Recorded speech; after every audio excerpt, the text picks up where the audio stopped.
Bueno, hola, les voy a grabar este video para cortar los tiempos, ¿sí?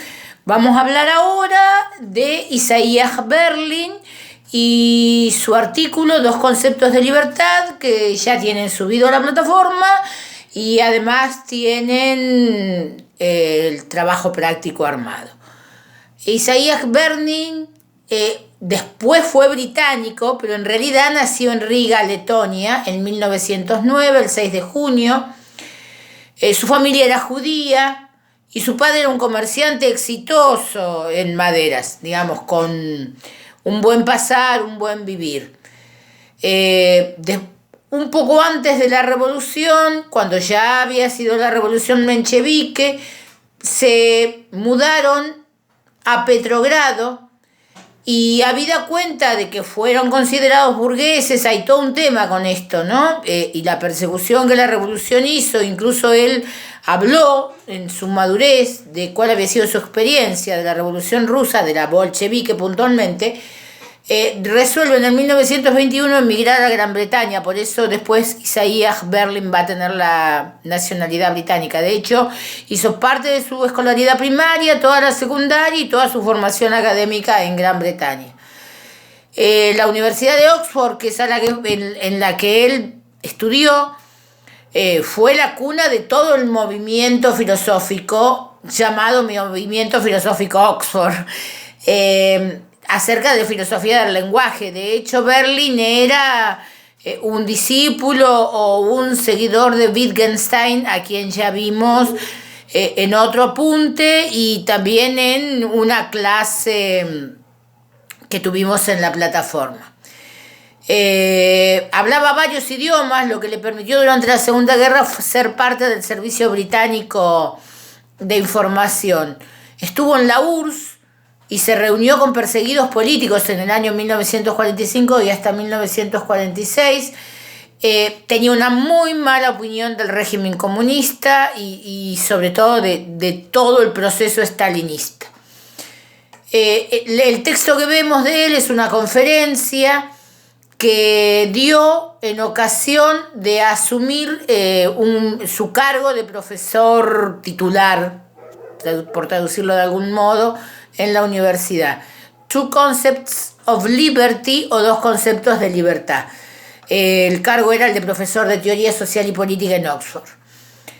Fue profesor visitante de la Universidad de New York entre 1966 y 1971. Esto implica que fue muy fuerte la influencia que tuvo Berlin en esa universidad, ¿sí? Muy, muy fuerte.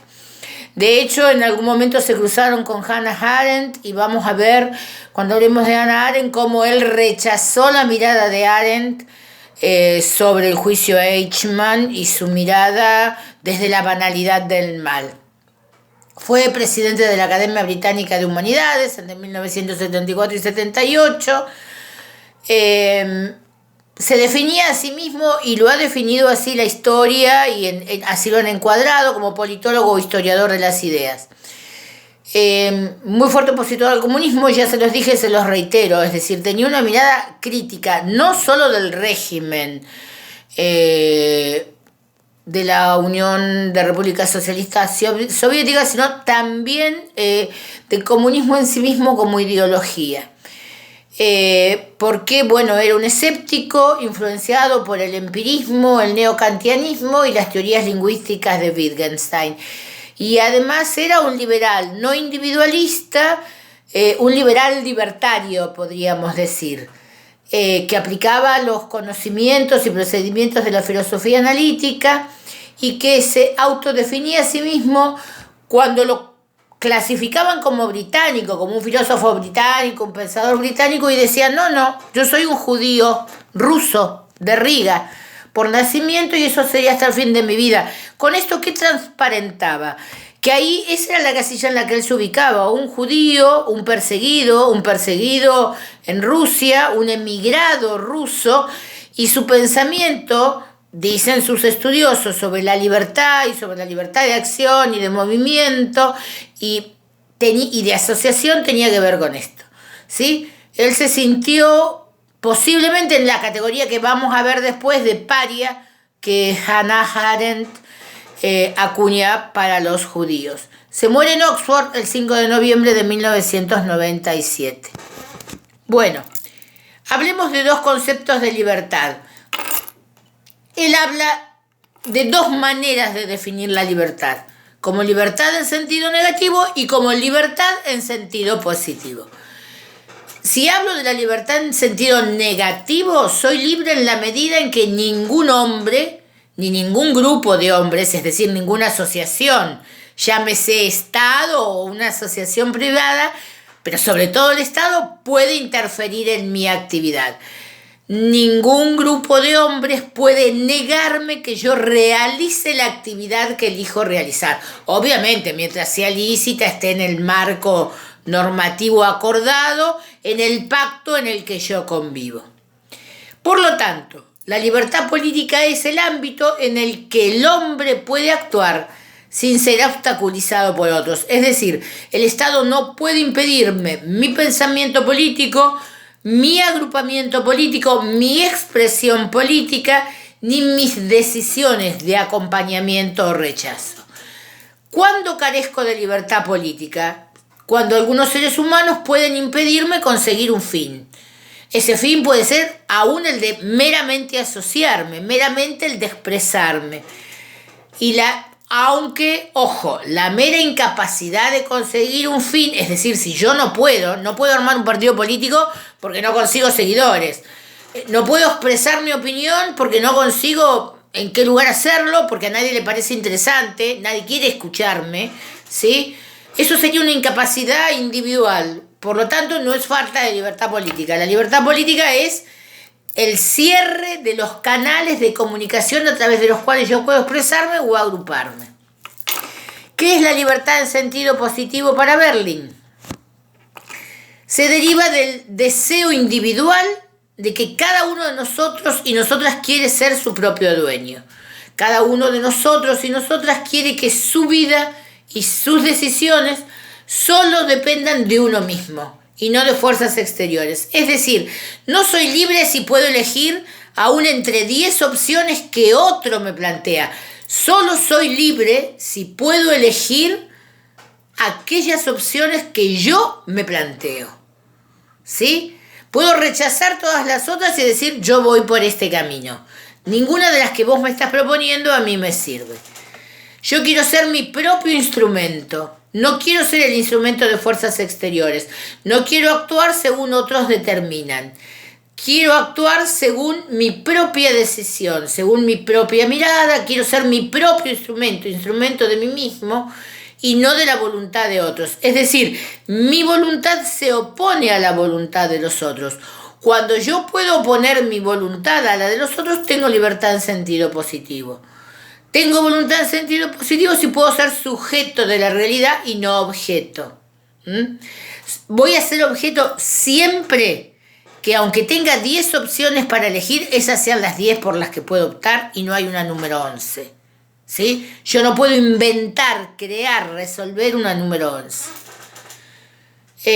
Quiero ser sujeto y no objeto. Quiero ser movido por razones y propósitos conscientes que son míos. Yo conscientemente resuelvo, este es mi camino, esta es mi opción, y no por causas que me afectan desde afuera. Es decir, por ejemplo, yo no estoy teniendo libertad en este momento cuando les grabo esta clase y ustedes cuando la escuchan. No estoy teniendo libertad en sentido positivo, puesto que yo soy libre de elegir entre grabarles un video, grabarles un audio, subirles un apunte o hacer las 3 cosas. Pero no soy libre de elegir ir al aula. No tengo voluntad en sentido positivo. Me tengo que atener a las opciones que me dan otros. La universidad, el gobierno nacional, el gobierno provincial, los protocolos de alejamiento social, ¿sí? Entonces, yo quiero ser alguien, porque mientras actúo según lo que los otros quieren, soy nadie, soy una masa. Estoy ahí, un número indefinido que no se puede individualizar, que se mueve según los deseos ajenos, en este caso del Estado. Quiero actuar, quiero decidir. Cuando quiero ser alguien es porque quiero actuar por mí mismo, quiero que ese yo se constituya desde mi decisión, desde mi acción, No quiero que cualquier naturaleza exterior, el virus, la pandemia, me pueda mover, me pueda definir. Quiero yo decidir hacia dónde voy. Quiero autodirigirme. Conscientemente ser mi propio director. No soy ni un animal, ni una cosa, ni un esclavo, ¿sí? Por lo tanto, yo puedo concebir mis propios fines y mis propios medios para realizarlos. Es decir, siempre ateniéndome al pacto en el que vivo, ¿no? Es decir, yo concibo mis fines. Mi fin es dictar la materia ética política. En la medida en la que yo entiendo que la materia puede ser dictada y debe ser dictada. Y que ustedes comprendan lo que yo quiero transmitirles y ustedes puedan razonar por sí mismos y autonomizarse. Entonces yo entiendo que es en el debate en el aula donde esto se establece. Bueno, no estoy pudiendo, no tengo libertad positiva. Solo tengo esta libertad negativa de elegir por qué medio les transmito a ustedes lo que yo pienso, en este caso de Isaiah Berlin. Obviamente, que no es mi propio pensamiento, que es aquel de aquellos estudiosos de Berlin a los que yo he leído. Y que si ustedes están siguiendo el apunte que ya les subí a la plataforma, van a advertir que yo voy siguiendo el apunte. Las concepciones de libertad se derivan de las ideas sobre lo que constituye el yo, cómo yo me subjetivizo, cómo yo constituyo mi yo, cómo yo soy un sujeto, como yo soy esta persona, con esta personalidad. Él habla de hombre, yo podría agregar esta mujer. Tiene una frase que se la cito casi textual. La historia reciente, está hablando de la Unión Soviética y del estalinismo, ha puesto muy en claro que esta no es una discusión meramente académica, ¿sí? Se pueden manipular más que suficientemente las definiciones de hombre, extensivamente de mujer, de sujeto, de humano, humana, y de libertad. ¿Qué es ser libre? ¿Sí? Seamos libres para no vernos, seamos libres para estar encerrados, en este caso de la pandemia. Disculpen, pero mi reflexión en este momento es con aquello que estamos viviendo. Entonces, seamos libres para permanecer adentro. ¿Esa es la libertad? Eso no es libertad, ¿sí? Eso es una manipulación de la definición de libertad, ¿sí? Entonces, la libertad puede significar, ¿sí? O la humanidad puede significar todo lo que el manipulador desee que signifique. Es decir, por ejemplo, porque nos queremos, nos separamos, nos distanciamos, porque el otro me importa, no lo veo, no me encuentro. Bueno, es una manipulación. Obviamente que cada uno de ustedes está en condiciones, es libre, ¿sí?, de analizar esta realidad desde su propio observador.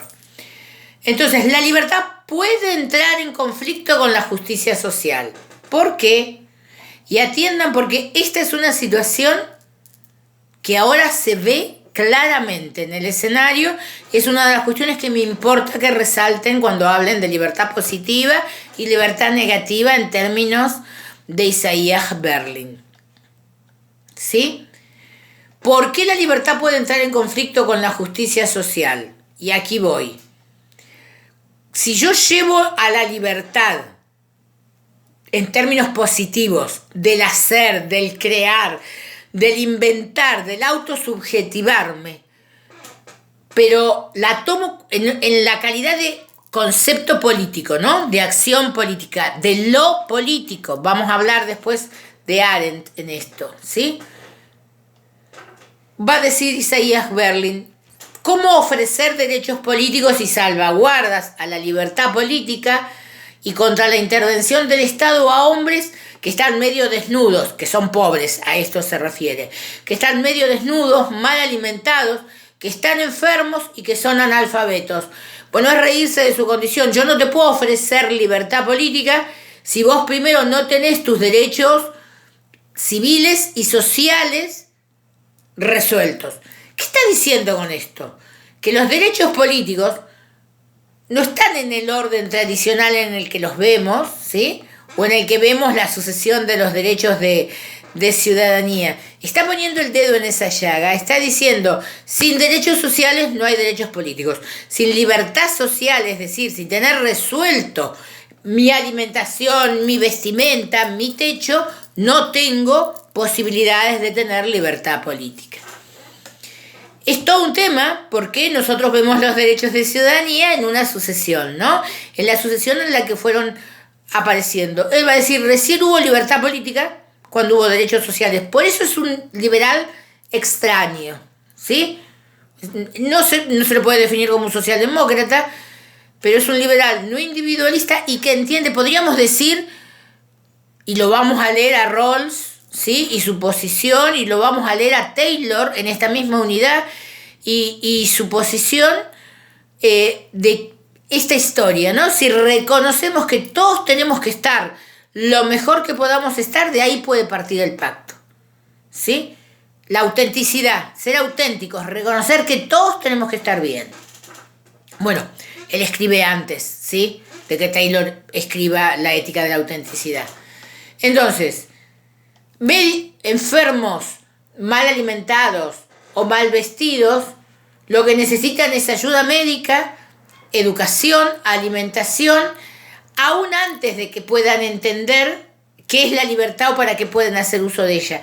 Está poniendo el dedo en la llaga de que no alcanza con el voto. Si yo le permito, igualamos por el voto, todo el mundo vota, pero vota en la misma condición, tiene la misma libertad intrínseca de elegir a quién vota y para qué lo vota, si no tiene resueltas sus cuestiones fundamentales, ¿sí? Entonces lo que él va a plantear es, primero resolvamos las cuestiones fundamentales, recién vamos a ser libres verdaderamente cuando vayamos a la acción, a la actividad política o social o en la sociedad civil, a la reunión para discutir y acordar, teniendo resueltas las otras cuestiones. El pacto falla y está torcido, si algunas cuestiones todavía no están resueltas.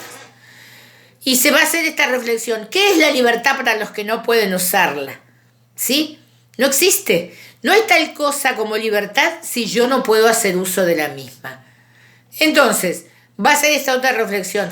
¿Qué preocupa realmente a la conciencia de los liberales occidentales? ¿Sí? ¿A dónde nos paramos los liberales occidentales? Cosa que él se autodefine como un liberal no individualista. No es que crean que la libertad que buscan los hombres sea diferente en función de las condiciones sociales y económicas que estos tengan. No están viendo eso. Lo que ve, ¿sí?, el liberalismo occidental es que la minoría que ha conseguido esa libertad, la ha conseguido explotando a la mayoría que no la tiene. No, si no es que la explota, se despreocupa de que otros la exploten. Y esto es lo que todavía está por resolver. Vamos a hablar un poco, porque toda esta mirada de él, de la libertad en sentido positivo y la libertad en sentido negativo, proviene de su mirada sobre la ética y la política, a la que él mismo llama pluralismo de valores o pluralismo ético, que recordarán que lo vimos, la idea de pluralismo ético, pluralismo de valores, en la unidad 1, ¿sí?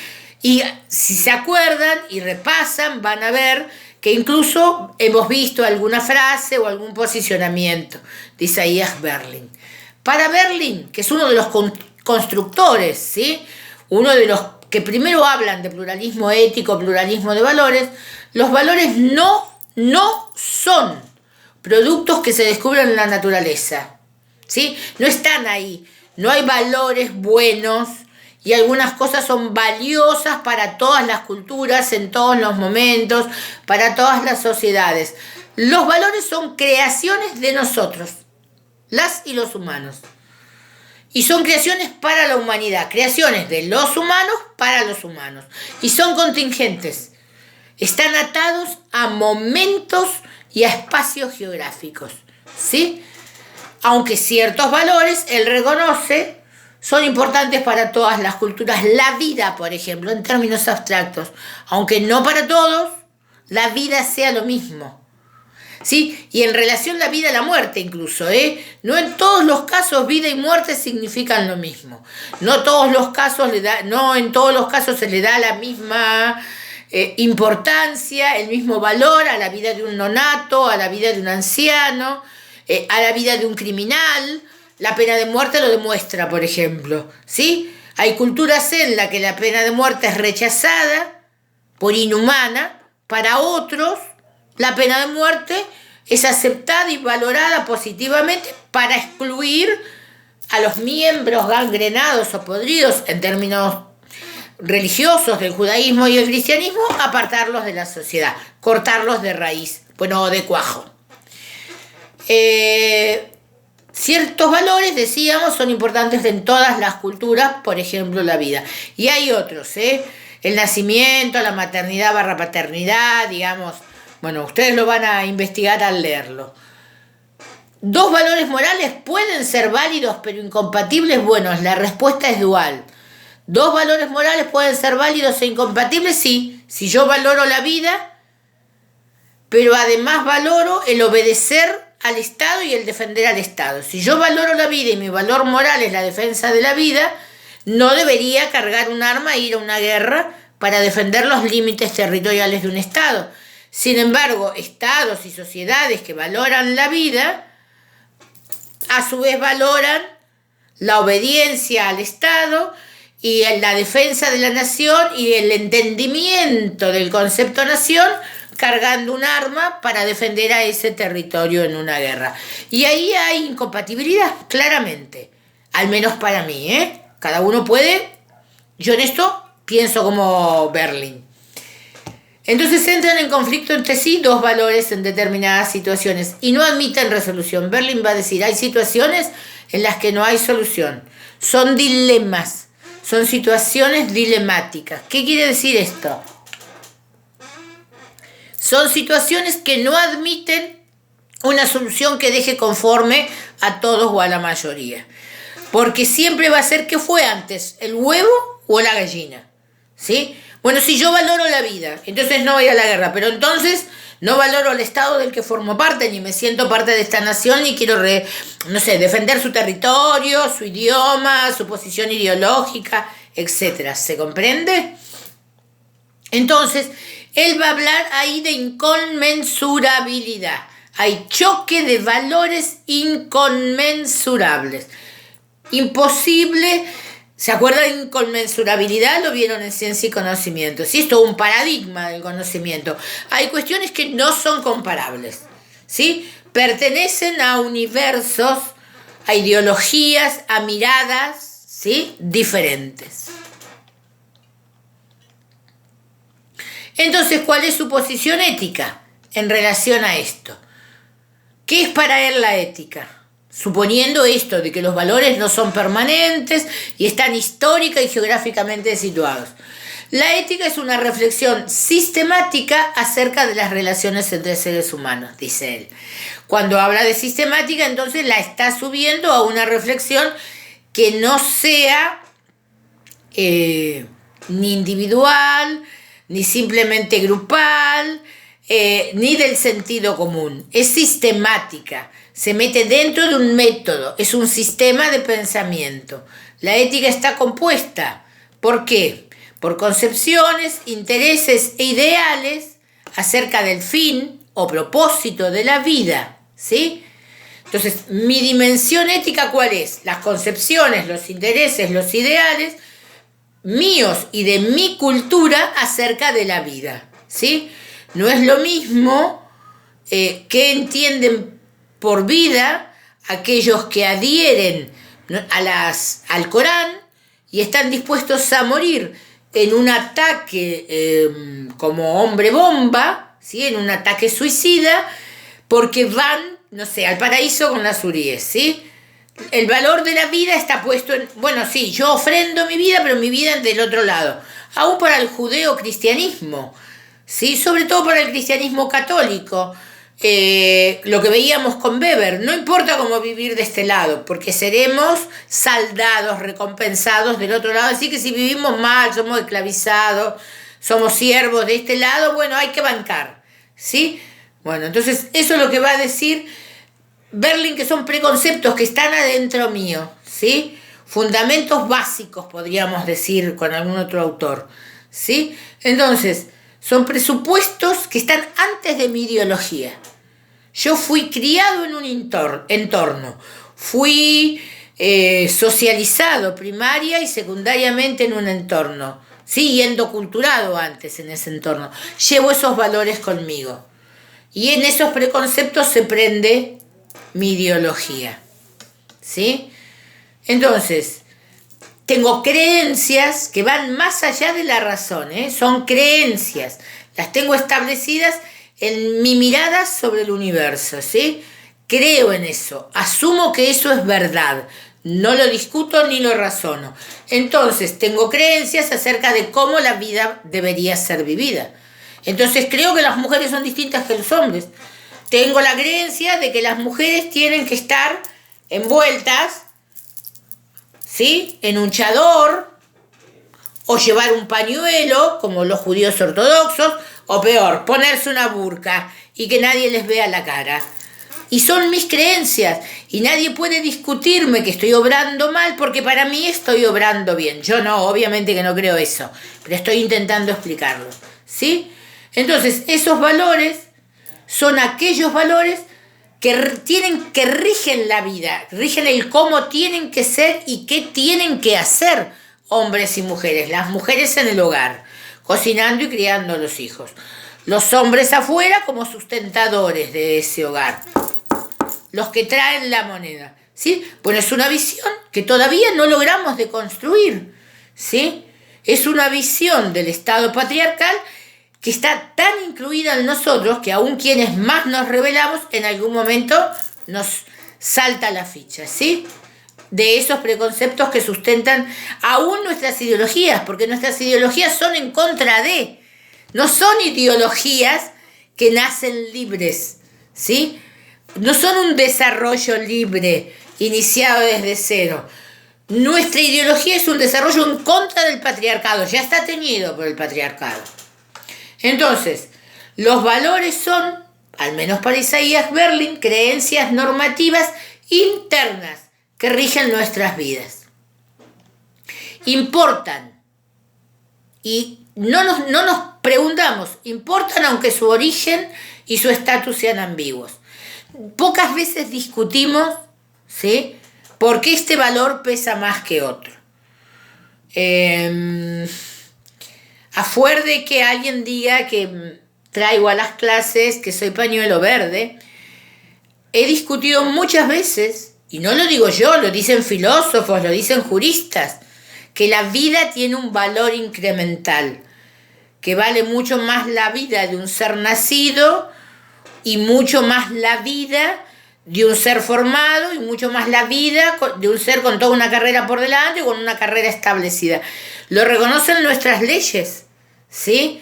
¿Cuánto vale ser culpable, responsable de la muerte de alguien? Bueno, vale más según lo que ese ser humano vale. Lo dicen los códigos, ¿sí? Entonces, cuando uno a veces discute y dice, no, pero vale más la vida de la madre, porque es una vida totalmente desarrollada, lo otro es un embrión. Bueno, del otro lado, ¿qué nos discuten? Es una vida, son dos vidas, hay que salvar las dos vidas. Bueno, no importa ese valor, el salvar las dos vidas. ¿De dónde viene? No importa. El estatus es ambiguo, su origen es ambiguo, ¿sí? Y de hecho ni siquiera la Iglesia Católica lo resaltaba o rescataba hasta hace algún siglo. Entonces, los valores están tan insertos en nosotros que son constitutivos. No los discutimos. Entonces va a decir Berlin, los ideales y las acciones de los seres humanos deben ser juzgados en su contexto, según el significado e impacto que sus acciones tienen para los individuos. Está mal algo que yo hago en contra de mi propio código ético o del código ético en el que fui criada. Si yo he sido criada en determinado código ético, yo no puedo, a fuer de obrar mal, obrar distinto de lo que mi código me dice. Es decir, por ejemplo, cualquier hombre que adhiera a la religión islámica va a pretender, vuelvo a lo mismo, que su mujer ande cubierta. ¿Por qué? Porque eso es lo que aprendió. Eso es protegerla de la afuera y hacer que viva bien de acuerdo a sus normas. Nosotras tenemos otra mirada, ¿sí? Entonces, hoy en día, por ejemplo, para cualquiera de nosotras, obrar bien para alguien es decir todas y todos, o nosotras y nosotros, ¿sí? Y eso se va progresivamente incorporando una mirada ética. Obviamente, faltan muchos, ¿sí? Pero a eso va Berlín. Cada valor vale en tanto el marco en el que fue creado, en tanto el marco en el que es admitido, en tanto el marco en el que es valorado, porque algunos valores son inconmensurables. Y por lo tanto, si queremos aceptar que hay un pluralismo de valores y que no todos creemos y pensamos lo mismo, el pluralismo de valores va atado al pluralismo ético y tenemos que aceptar los valores diferentes. Y juzgar a los otros, o no juzgarlos nunca, diría yo, pero juzgar las acciones de las y los otros desde su propio código de valores. Bueno, tal vez que se hizo medio largo, pero espero que este videíto les sea útil. Saluditos, seguimos con el siguiente texto.